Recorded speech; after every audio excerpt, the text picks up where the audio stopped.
Comme l'a écrit Antoine de Bec, la marche est une expérience d'exploration. En marchant, je médite, je réfléchis, j'explore.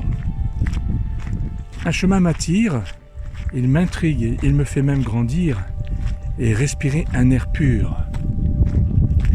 C'est le Christ. Et l'évangile de Christ, c'est le plan de ce chemin. L'évangile est comme une géode. Vue de l'extérieur, elle est quelconque. Mais à l'intérieur, c'est d'une beauté brillante, de cristaux magnifiques. Il suffit pour voir cette beauté-là de casser la pierre, de scier, de donner des coups de marteau pour essayer de briser cette pierre et de voir l'intérieur. Et quand elle est brisée, alors vous découvrez la beauté de cette pierre qui, de premier abord, semble quelconque. Il en va aussi de nos vies. Lorsque l'Évangile a touché nos cœurs, lorsque le Christ a touché nos cœurs, il va falloir faire comme on a fait avec cette pierre. Il va falloir donner un coup dans nos vies. Et Dieu va faire cela. À travers nos expériences, il va donner plusieurs coups. Ces coups ne sont pas là pour nous blesser, nous montrer qu'il ne nous aime pas, pour nous juger. Non.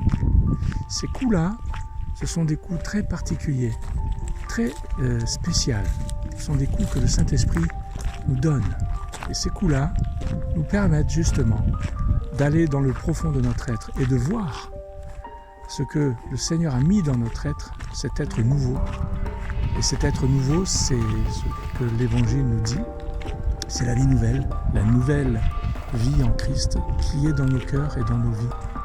Et il faut plusieurs fois des coups pour qu'on puisse distinguer, remarquer l'Évangile qui est en nous et qui se libère et qui est libéré.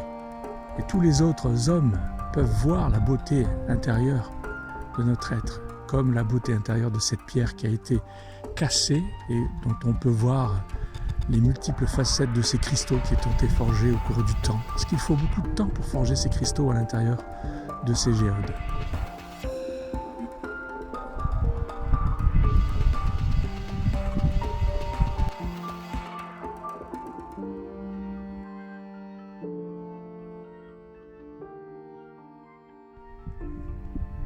Les plaies d'une blessure sont un remède contre le mal.